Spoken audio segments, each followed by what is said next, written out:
Amici bellini, vedi, Guido Pelù, benvenutissimo. Poi adesso diamo il benvenuto. Eppur si muove il mercato del Napoli, senza sarcasmo, senza niente, perché Ngonge è un buon colpo. Andiamo però a metterlo dentro tatticamente, cominciamo.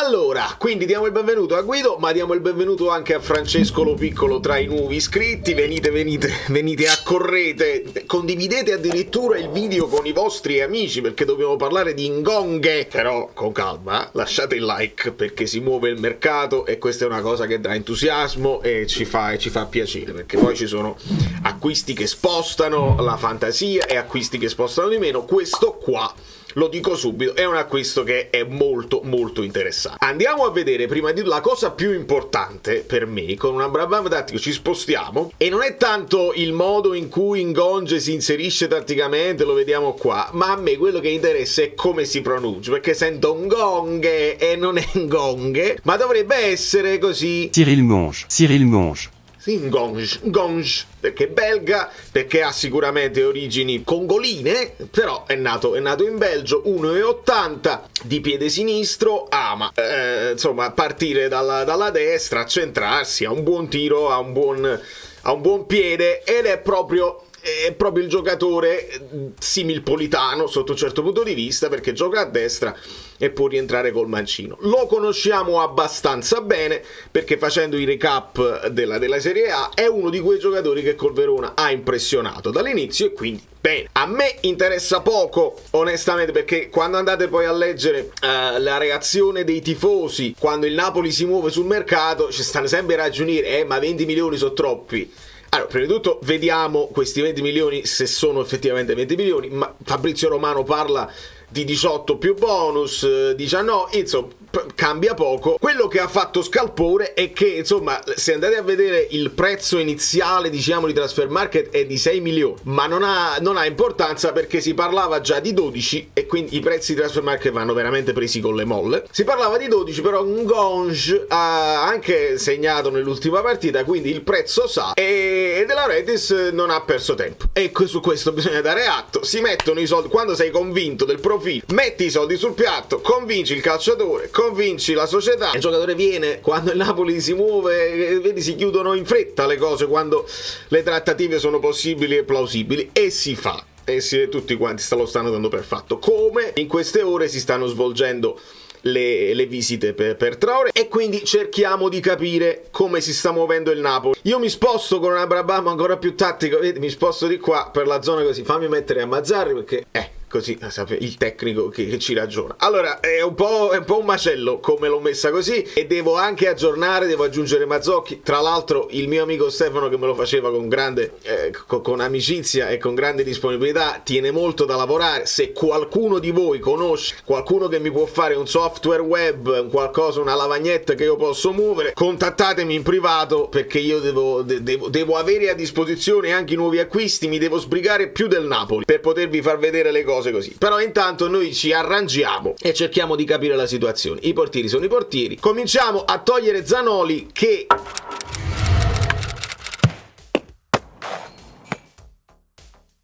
viene ceduto alla Salernitana, quindi Sacco e Paco, facciamo che è Mazzocchi. Quindi la prima operazione reale del Napoli è via Zanoli, dentro Mazzocchi. Si può già ragionare, credo che sia un leggero upgrade per quanto riguarda il profilo in base all'allenatore anche che hai adesso, perché secondo me di Mazzarri si fida di più, è più un giocatore Mazzocchi, tanta corsa, tanta forse anche rabbia l'abbiamo visto forse un po' troppo, però rispetto a Zanoli evidentemente Mazzarri si fida un po' di più. Mazzarri tende, no? Si fida di più di Juan Jesus rispetto a Ostigard, si è fidato di più di Mazzocchi rispetto a Zanoli, lo abbiamo visto. Quindi sotto questo punto di vista non è proprio un Beresischi Zanoli, ma Mazzocchi potrebbe giocare di più. Non credo al posto Di Lorenzo, ma essendo duttile lo puoi mettere anche a sinistra a tutta fascia, lo puoi mettere in avanti quando cerchi, aggiungendo a Di Lorenzo quando cambia un pochino il modulo, perché i secondi tempi del Napoli ci fanno vedere anche dei moduli un po' più diversi, un po' più versatili. Bene, sempre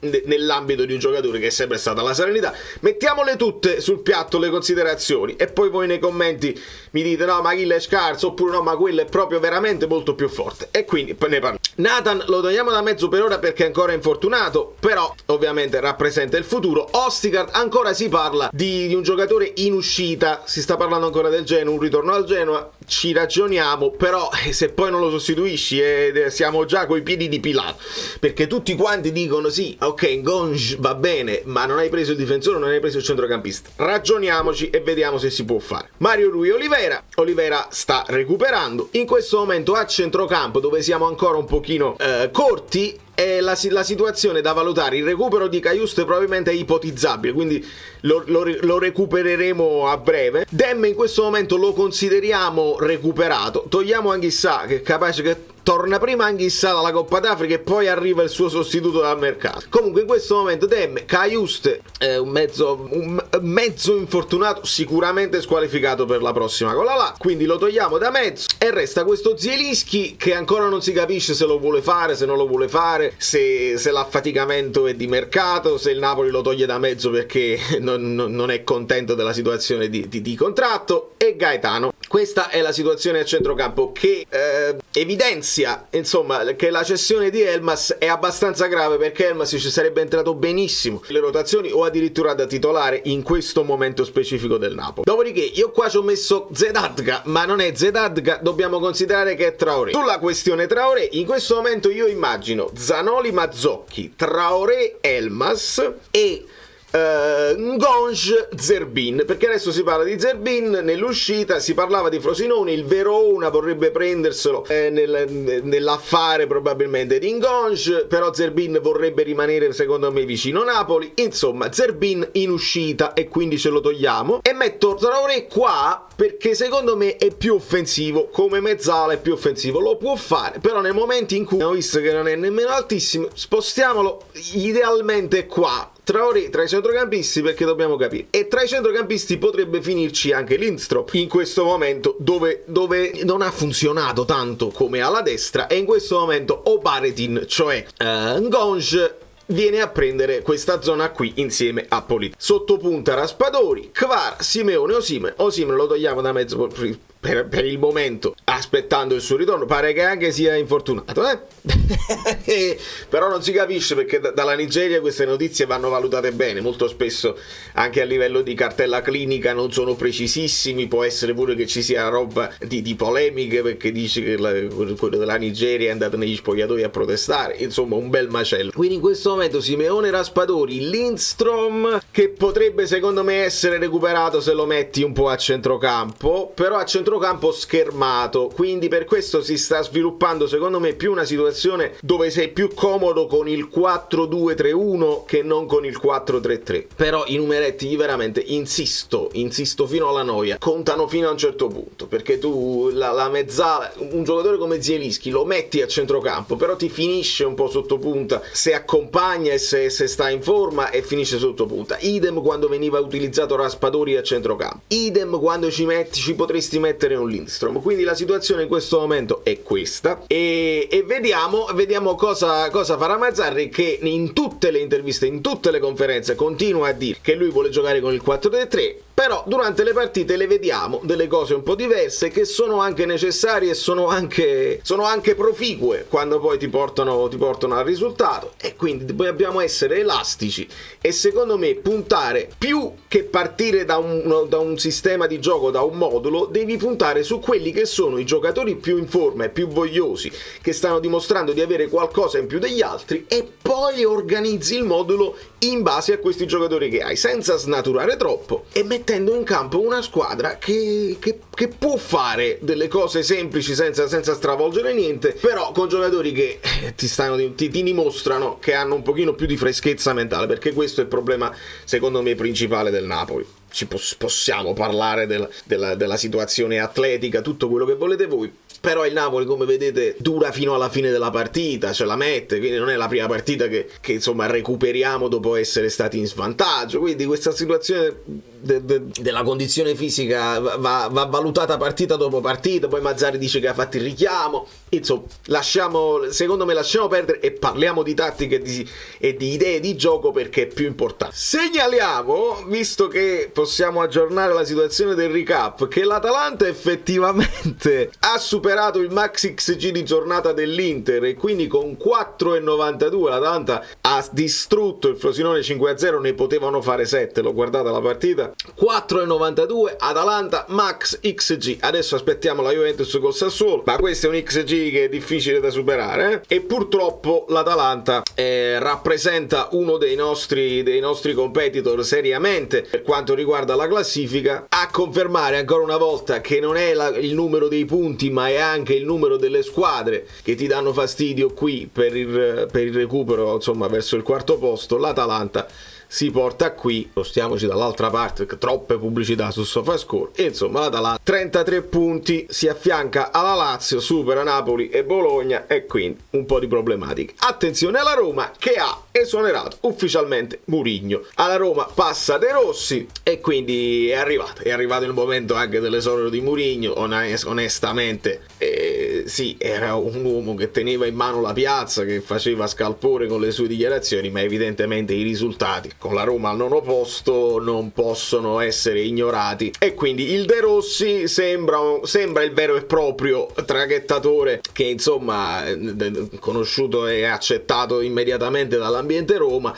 Vediamo se la Roma cambia registro, se con De Rossi si gioca a calcio, potrebbe essere addirittura un miglioramento, ma dobbiamo vederli sul campo, perché non ho idea di come De Rossi metta in campo le sue squadre, onestamente non lo so. Quindi noi ci proiettiamo ancora una volta. Domani ci dovrebbe essere conferenza, fatemi vedere. La Serie A comunica la variazione dell'orario dell'allenamento di conferenza mercoledì 17 gennaio, Napoli, ore 17. Ci svegliamo, insomma non ci dobbiamo svegliare troppo presto, va bene, alle 17 conferenza di Mazzarri accompagnato da un calciatore, durata di 30 minuti, quindi aspettiamo, e domani ci sarà conferenza e sarà importantissimo. E in conclusione, ragazzi, al momento la situazione è questa: Mazzocchi, Zanoli leggermente uguale più, ho scritto io su Twitter, insomma leggermente meglio, ma non cambia moltissimo, però leggermente meglio. Gonge, Zerbin, se esce uno ed entra l'altro è un plus, insomma si migliora lì, perché il ragazzo, lo vedete qui, in 19 partite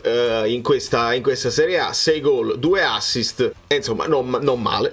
Se ti serve un giocatore offensivo, non male.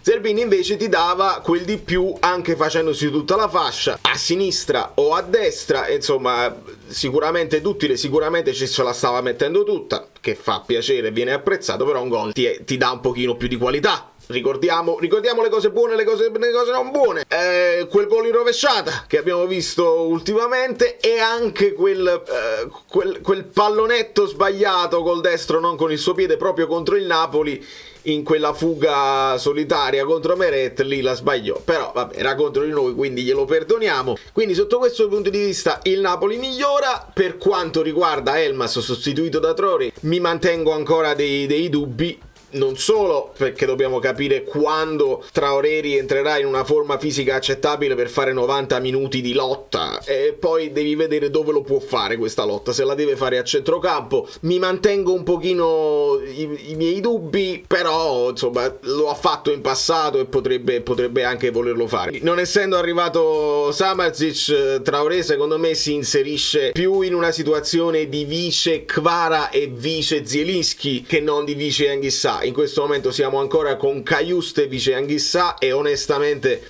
Demme vice Lobotka, il che va benissimo se il Napoli decide, è reintegrato, si allena con noi, non c'è problema che sia in scadenza, che prenda i soldi che prende, che abbia rifiutato delle destinazioni, ci serve, e quindi il Napoli deve mettere in priorità la squadra e quello che serve alla squadra. Demme ha dimostrato di dare una mano, e quindi sarebbe assurdo poi incaponirsi e non considerarlo nella rosa. Siamo all'assurdo. Quindi eppur si muove e siamo contenti che ci si muova, siamo sul pezzo assolutamente. Un abbraccio e un ringraziamento a tutti quelli che continuano a seguire con grande pazienza e attenzione, quelli che seguono fino alla fine lasciano l'emoticon dell'esplosione. Se voi scrivete boom boom, esce l'emoticon dell'esplosione perché è esploso in questo momento il mercato, si è mosso e quindi è importante. Siamo al 16 gennaio, ci siamo rispetto anche al gennaio quello là del 2020 di cui vi parlavo prima. Siamo in regola. Un altro giocatore potrebbe arrivare secondo me a fine mercato se il Napoli conferma quelli che erano i movimenti dell'epoca. Hai fatto Mazzocchi subito, stai facendo adesso Traoré e Ngonge a metà e poi verso la fine un altro, e quindi sono quei 3-4 acquisti che aveva detto De Laurentiis, sono più per la prospettiva futura che per adesso. È un misto, è un mercato possibilistico che va valutato poi in campo. Noi siamo tranquilli, non mi interessa quando l'ha pagata troppo, l'ha pagata poco, mi interessa poco, mi interessa che poi siano funzionali in campo con questo allenatore che è quello che adesso abbiamo, e poi magari con il prossimo. Sempre dobbiamo aspettare. Da New York, Valerio Fluido è tutto, vi abbraccio, vi bacio, fate le cose vostre, like finali.